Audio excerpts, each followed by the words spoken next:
Hello दोस्तों, good morning. स्वागत है एक बार फिर से आप सभी का सोलनी क्वेस्ट में। साथियों, आज है 16 मई और 16 मई आज की वीडियो में हम लोग बात करेंगे 16 मई 2025 के most important daily current affairs के क्वेश्चन के बारे में। चलिए वीडियो की शुरुआत करते हैं। हमारा पहला क्वेश्चन है जैसा कि संघ लोक सेवा आयोग का अध्यक्ष किसे नियुक्त किया गया। यूपीएससी का नया चेयरमैन, जैसा कि बहुत इंपॉर्टेंट क्वेश्चन है ये। यूपीएससी के नए चेयरमैन अब बनाए गए हैं नए। साथियों, अजय कुमार जो है ये यूपीएससी के नए चेयरमैन बनाए जा चुके हैं। अब आपको हम बता दें कि इससे पहले भारत सरकार में 2019 से 2022 तक ये रक्षा सचिव रह चुके हैं, डिफेंस सेक्रेटरी रह चुके हैं जैसा कि। तो इनको नियुक्त किया गया है यूपीएससी का नया अध्यक्ष। पूर्व रक्षा सचिव को अब इनका कार्यकाल कब तक होगा, तो ये इनका जो कार्यकाल है 65 वर्ष तक इनकी उम्र का जो रह चुके हैं, ये पहले हो चुका है। तो इनका कार्यकाल होगा अब। नियुक्ति किसने की है? राष्ट्रपति जी करते हैं इनकी नियुक्ति। यूपीएससी का जो अध्यक्ष है उसकी नियुक्ति राष्ट्रपति करते हैं।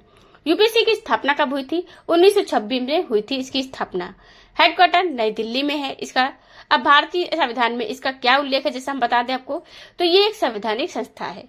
ध्यान रखना है कि ये एक संवैधानिक संस्था है।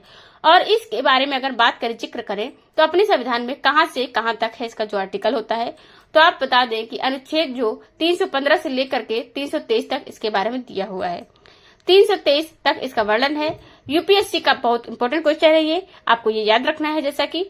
और किसकी जगह पर ये आए हैं, तो प्रीति सूदन की जगह पर आए हैं। प्रीति सूदन इससे पहले थी यूपीएससी की अध्यक्ष। अगला क्वेश्चन हमारा, मई 2025 में किसको ब्रिक्स के chamber of commerce and industry के अध्यक्ष नियुक्त किया गया है।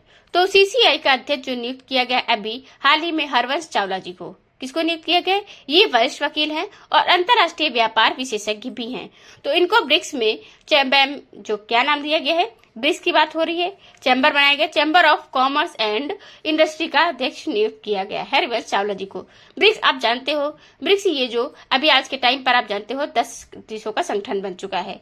10 देश में इसमें 5 देश तो यही हैं जैसे कि जो पहले थे फाउंडिंग मेंबर, जैसे कि यानी ब्राजील है, रसिया है, इंडिया, चाइना और साउथ अफ्रीका। ये ब्रिक्स के देश है, 5 देश जुड़े गए हैं। अब इनके बारे में बात करें तो आपको बताया कि कब कब जुड़े हैं, जैसे कि 2024 में नए 4 जुड़े थे देश। इजिप्ट है, इथियोपिया, यूएई और ईरान, 4 देश जुड़े हैं 2024 में। 2025 में यानी कि अभी इस साल 10वां सदस्य जोड़ा जाएगा। कौन सा? इंडोनेशिया जोड़ा गया है। तो 10 मेंबर आज के टाइम पर हो चुके हैं। इस बार अभी ब्रिक्स का जो समिट होने जा रहा है वो 17वां समिट होगा। कि कहाँ पर होगा? ये ब्राजील में आयोजित होगा 2025 का। 2024 वाला रूस के कजान में हुआ था। यह 6 से 7 जुलाई को होगा। और ब्रिक्स समिट जो होगी, ये एक बात ध्यान रखनी है आपको कि बहुत इंपॉर्टेंट रोल अदा करती है। टोटल 10 सदस्य है इसमें। और 2009 में पहली बार समिट हुई थी रूस में। रूस में ही इसकी स्थापना हुई थी, लेकिन 2006 में हुई थी। हाल ही में कौन विश्व कानून कांग्रेस सम्मान पाने वाले पहले भारतीय वकील बने हैं? तो पहले भारतीय वकील, जैसा कि विश्व कानून कांग्रेस या वर्ल्ड लॉ कांग्रेस में अवार्ड मिला है इनको, यह अवार्ड पाने वाले पहले वकील बन गए हैं। नाम है इनका भुवन रिभु। भुवन रिभु को आप यहाँ देख सकते हो, जैसा कि भुवन रिभु जो हैं इन्हें यह मिला हुआ है। इन्होंने ऑनर फॉर चाइल्ड राइट, जैसा कि चाइल्ड राइट के लिए इनको यह पुरस्कार मिला है। इन्होंने अपनी जो उसकी लड़ाई लड़ी हुई है, तो मेडल ऑफ ऑनर दिया गया है इसी के लिए। विश्व विधि संघ या कहें जैसे कि वर्ल्ड जस्टिस एसोसिएशन, जरिस एसोसिएशन के द्वारा। कहाँ पर? तो डोमिनिकन गणराज्य नाम का एक देश है, वहां पर वर्ल्ड लॉ कांग्रेस आयोजित हुआ है। उसी वर्ल्ड लॉ कांग्रेस में यहाँ पर मतलब सम्मेलन होता है इसका एक टाइप का, तो इसी में इनको यह सम्मानित किया गया है। भुवन रिभु यह बन गए हैं पहले भारतीय वकील। इनको जो सम्मान मिला है, यह अवार्ड पाने वाले पहले बन गए हैं। कनाडा में मार्क कार्नी, इनकी नई सरकार ने भारतीय मूल की किस महिला को देश का विदेश मंत्री नियुक्त किया है? कार्नी जो है ये नए प्रधानमंत्री बन गए हैं। अब हम आपको बता चुके हैं जैसा कि पहले ही मार्क कार्नी अभी चुनाव जीत गए थे। हालांकि चुनाव जीतने से पहले ही इनको प्रधानमंत्री नियुक्त किया गया था, कर दिया गया था इनकी पार्टी के द्वारा। इनकी पार्टी पहले जो इन्होंने इस्तीफा दिया था जिसने, तो फिर उन्हीं के पार्टी से मार्क कार्नी को नियुक्त किया गया था। यह अब अपनी पार्टी को रिप्रेजेंट करते हुए चुनाव लड़े और फिर इनकी ही पार्टी ने ये चुनाव में जीत दर्ज कर दी। तो एक बार फिर से जो मार्क कार्नी है ये बन गए हैं प्राइम मिनिस्टर। अब प्राइम मिनिस्टर यहाँ के जैसे बने हैं, तो फिर अब सरकार का गठन करने की बात आई है, तो कैबिनेट के गठन करने की बात आई यहाँ पर। कैबिनेट गठन में देखिए क्या होता है, अब किसको किसको नियुक्त किया गया है, यह इंपॉर्टेंट रखता है रोल। इसमें भारतीय मूल के अगर कोई हो तो इम्पोर्टेंट हो जाता है। क्यों? इन्होंने देश की विदेश मंत्री को, जो कि भारतीय मूल की, नियुक्त कर दी गई हैं। नाम क्या है? अनीता आनंद। अनीता आनंद, अगर आपको याद हो, जैसे मैंने एक बात बताया था आपको कि कौन हो सकता है, जैसे कि कनाडा का जो नया प्रधानमंत्री, तो उसमें मैंने जो एक्सपेक्टेशन की थी, लिस्ट बताई थी आपको, उसमें जो 5 से 6 लोग थे। अब हमको बता दें कि अनीता आनंद का नाम है, इसमें कौन बन गई हैं? विदेश मंत्री बन गई हैं। ट्रेनिंग टॉपिक की बात करें तो अब यहाँ पे हम बात करें, अनीता आनंद जो है ये वन ऑफ द पर्सन थी जब मार्क कार्नी फिक्स नहीं थे। मार्क कार्नी अब जो बन चुके हैं, मार्क कार्नी, ये अब जस्टिन ट्रूडो इस्तीफा दे दिए हैं, उनकी जगह पर ये आए हुए हैं। और अगर यहाँ पर जैसे बात करें तो अनीता आनंद बन चुकी हैं यहाँ की विदेश मंत्री, उन्हीं की पार्टी से। तब उनसे मैंने आपको जैसे बताया था कि अनीता आनंद भी रेस में थी। अब प्रधानमंत्री नहीं बने, लेकिन मार्क कार्नी जो प्रधानमंत्री बने, लेकिन इनको अब क्या बड़ा पद मिला है? विदेश मंत्री का पद मिला है। उनका पूरा का पूरा नाम, जो नाम होता है कनाडा का विदेश मंत्रालय, संभालेंगी कौन? अनीता आनंद। अब इससे जियो पॉलिटिक्स में कनाडा के थोड़ा सा सुधार देखने को मिल सकता है, जैसा कि खासकर इंडिया के रिलेशन में बताएं, क्योंकि भाई किसकी मूल की है? भारतीय मूल की हैं ये अनीता आनंद। इंडिया और कनाडा के रिलेशन की बात हो रही है यहाँ पर। जस्टिन ट्रूडो के टाइम पर बहुत खराब हो गया था भारत और किसका? कनाडा का रिलेशन। आज तक के इतिहास में सबसे खराब ये इनका रिलेशन रहा है, हमारे कनाडा और उसके साथ में। और पन्नू को लेकर के बात करें तो खिस्तान को लेकर के मैंने इस पर बता दें हम आपको कि ये अपडेट है, लेकिन उम्मीद की जा रही है कि अनीता आनंद के आने की वजह से इनके, हमारे जो भारत और किसके, कनाडा के बीच में रिश्तों में सुधार आ सकता है। लेकिन अब देखना ये होगा कि बहुत सारे भारतीय हैं जो वो नाम के हैं, जो भारतीय मूल के, ऐसा फील आता है, लेकिन कि चलो ये हो जाएगा, लेकिन भारतीय मूल के हैं। उस पर भी हम बात करें तो भारत के कुछ फेवर में करेंगे कि नहीं करेंगे, ये क्लियरिटी नहीं है। लेकिन ऐसा होता नहीं है एक्चुअली में। वो लोग होते भारतीय मूल के हैं, लेकिन कुछ लोग ऐसे होते हैं जो भारत के खिलाफ भी होते हैं। जैसे फॉर एग्जाम्पल आप देखो, कमला हैरिस थी, वह अपने आप को जब वोट लेना होता था, तो चुनाव होता था, तो उसमें कहती थी हम तो भारतीय मूल के हैं, हमारा तो जन्म यहाँ हुआ था। पूरे कार्यकाल के दौरान जो ये इनको बाइडेन के टाइम पे इन्होंने भारत के सपोर्ट में कभी कुछ नहीं किया था। तो ऐसे में देखा जाएगा कि अब अनीता आनंद का क्या रोल होता है, रुख कैसा रहता है। अभी भी कुछ कहना जल्दबाजी होगी, मतलब उनके सामने कहा नहीं जा सकता, क्योंकि वो तो अपने अकॉर्डिंग ही काम करेंगे, जैसे कमला हैरिस ने किया था।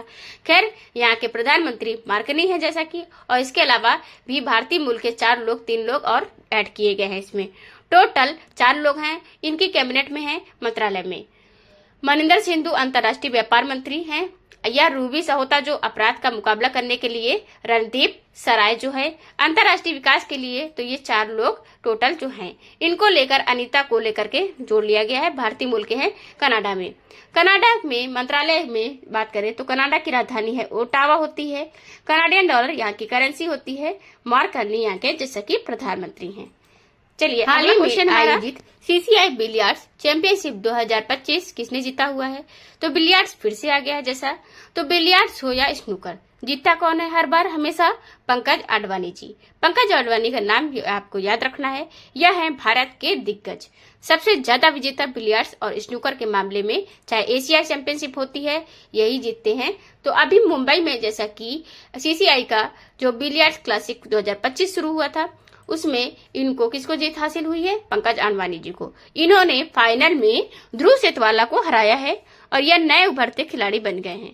अब पंकज आडवाणी के बाद जब दूसरा नाम आने वाला होगा ना, तो बस इन्हीं का नाम आने आएगा, क्योंकि ध्रुव सेतवाला अक्सर यह दूसरे स्थान पर देखने को मिलते हैं, जैसे देखे जाते हैं।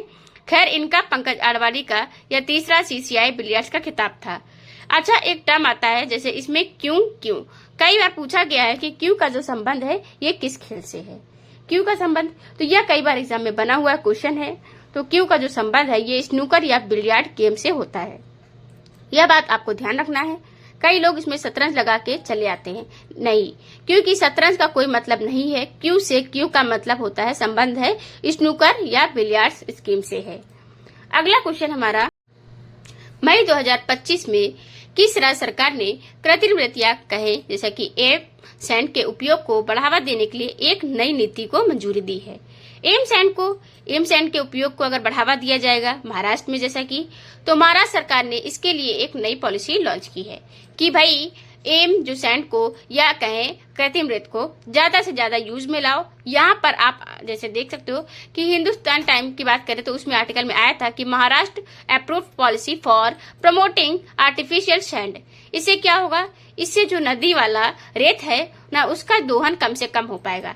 होता होगा जैसे कि नदियों के किनारे किनारे की जो रेत होती है उनका भारी मात्रा में बड़ी मात्रा में कंस्ट्रक्शन के लिए किया जाता है, दोहन करके किया जाता है यूज।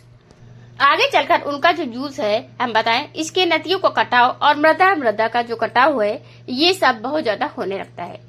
तो इन सबको रोकने के लिए देखिए जैसे कि एम सैंड जो है इनको कहा गया है कि भाई जो कृत्रिम सैंड है वो आर्टिफिशियल सैंड है उसका यूज करो, उपयोग करो। प्राकृतिक सैंड का उपयोग कम से कम कर दो, क्योंकि यह तो ना ही कोई तरीके से। इसमें क्या है कि जैसे कि यहाँ पर जो नदी की रेत को है अत्यधिक धवन को रोकना, इसी के लिए ये उद्देश्य शुरू की गई है। अब एम सैंड बनाते कैसे हैं? एम सैंड जो है ये नदी के वाला जो अपने आप में बनकर आता है वही होता है। जैसे कि एम सैंड जो है हम लोग जाते हैं कहाँ, कठोर चट्टानों के पास ग्रेनाइट वगैरह जैसे हो गया उसको पीस करके बनाया जाता है। अब यह निर्माण में समानता रहता है और मजबूती भी ज्यादा हो जाती है। इसकी ग्रेनाइट पत्थर के और बहुत सारे जो पथरीले इलाके हैं, जो पठारी जैसे कि इलाके होते हैं, वहां पर आसानी से मिल जाएंगे। तो आसानी से जैसे कि ये लिया जा सकता है, लेकिन नदियों का कटाव भी इसके थ्रू रुक जाएगा क्योंकि इसका उपयोग नहीं होगा। यह एक पंथ दो का। किस राज्य की राज्यपाल, जैसा कि यहाँ पर देखा कि आत्मकथा जनता की कहानी, इसका उपराष्ट्रपति ने विमोचन किया है। उपराष्ट्रपति जगदीप धनखड़ जी ने अभी एक पुस्तक का विमोचन किया है जो कि एक राज्यपाल की किस स्टेट के, हरियाणा के जैसे कि राज्यपाल बंडारू दत्तात्रेय की आत्मकथा है, ऑटोबायोग्राफी है। ऑटोबायोग्राफी है मतलब कि खुद से जो आदमी लिखता है अपनी कहानी, तो बंडारू दत्तात्रेय जी ने अपनी कहानी लिखी है जनता की कहानी नाम से। इनकी ऑटोबायोग्राफी का नाम है जनता की कहानी। अब जनता की कहानी डैश डैश जैसे कि मेरी आत्मकथा इन्होंने लिखा है, पूरा नाम है पुस्तक का, तो इसका अभी विमोचन किया है। लेखक पूछा जाएगा तो बंडारू दत्तात्रेय बताना है और पूरा नाम जैसा कि इनका है। अब पिछले दिनों में जैसे कि बहुत सारी पुस्तकें आई थी, इनका रिवीजन अभी जैसा हमने आपको कराया था फिर से आप आज कर सकते हैं। इसमें the battle of your mind जैसा कि रीता राममूर्ति गुप्ता जी ने लिखा है और Ram Ramanujan journey of the great mathematician Arun Singhal और जैसे कि कुमार शर्मा जी ने लिखा है। Leo the untold story of CSK PS रनवन ने लिखा है। मार्च ऑफ जैसे कि ग्लोरी की अरुण किसने लिखा है, तो अरुगन और एलोर डिक्रूज ने लिखा है।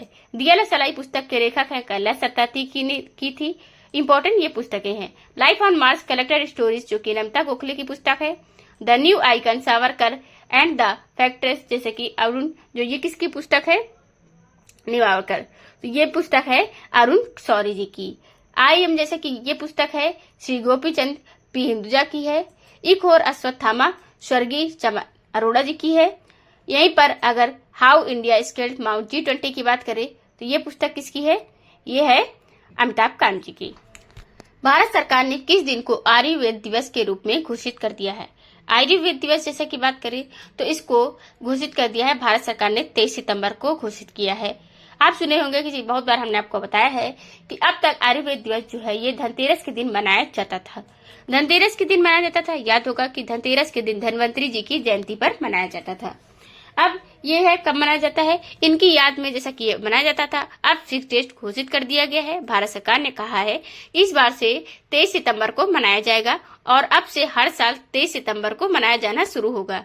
तो आप यहाँ पर देख सकते हो जैसा कि लिखा हुआ है 23 सितंबर को मनाया जाएगा हर साल। गवर्नमेंट डिक्लेयर कर चुकी है 23 सितंबर as a national Ayurveda day to celebrate India traditional जैसा कि ट्रेडिशनल मेडिसिन। तो इंडिया की जो ट्रेडिशनल मेडिसिन है उनको प्रमोट करने के लिए एक आयुर्वेद दिवस घोषित किया गया है जैसा। तो अब आयुर्वेद दिवस है, लेकिन इसके तहत ही बाकी की जो और भी जो अपनी मेडिसिन की सुविधाएं हैं वह सभी इसी दिन प्रचार प्रमोट की जाएगी। जैसे कि आयुष मंत्रालय के तहत जो आती हैं, आपको मैंने कई बार बताया जैसे कि आयुष मंत्रालय के तहत जो आयुर्वेद, योग चिकित्सा, यूनानी चिकित्सा, युद्ध चिकित्सा है वो किसने, होम्योपैथी आता है। यहाँ पर केवल आयुर्वेद दिवस दिया गया है।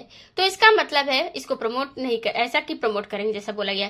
जितनी भी इंडिया की ट्रेडिशनल मेडिसिन है या ट्रेडिशनल मेडिकल सिस्टम है उन सबको जैसा कि इसी के जरिए सपोर्ट किया जाएगा, प्रमोट किया जाएगा। अब प्रमोट किया जाएगा तो योग चिकित्सा हुआ, जैसा कि यूनानी हुआ, सिद्ध हुआ या होम्योपैथी हुआ, सबको हम लोग करेंगे। चलिए जैसे कि हम बात करते हैं, आप हमें ये बताओ कि आयुष मंत्रालय के वर्तमान में मंत्री कौन है। आयुर्वेद दिवस देखिए, जैसा कि मैंने आपको बताया था कि 2016 में ये शुरू हुआ था, धन्वंतरी जी की जयंती पर हुआ था शुरू, धनतेरस पर, लेकिन अब फिक्स कर दिया गया है 2025 से कि अब 23 सितंबर को ये मनाया जाएगा। क्लियर हो गया है। अब अगला क्वेश्चन हमारा,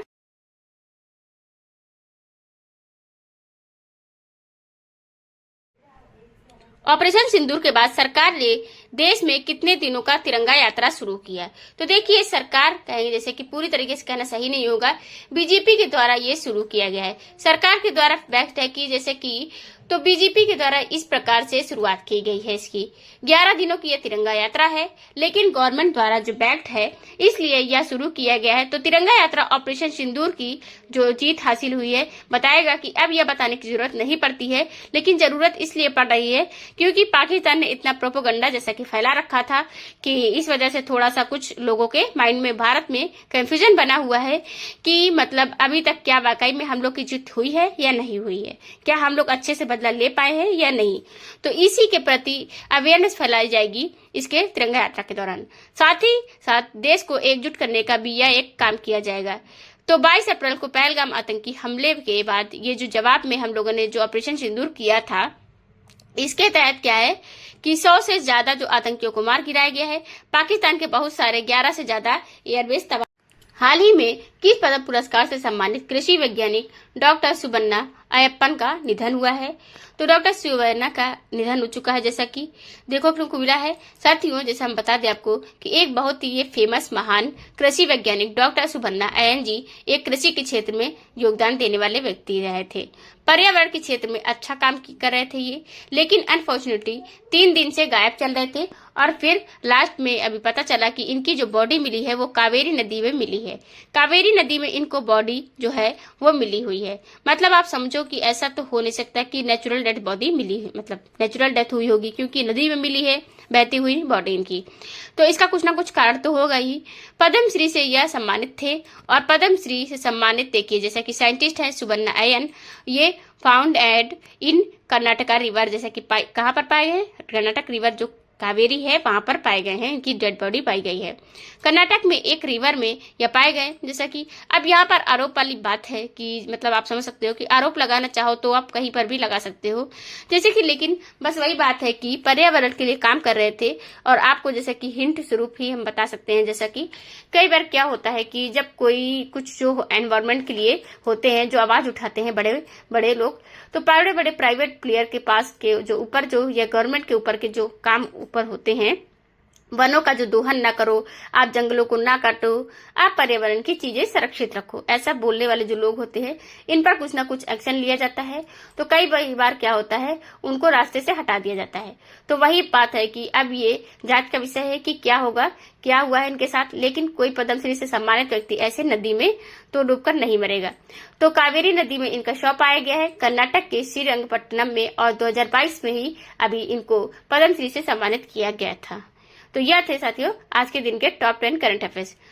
आई होप आपको वीडियो पसंद आई होगी। अगर पसंद आई है तो लाइक एंड शेयर जरूर करें, चैनल को सब्सक्राइब कीजिए।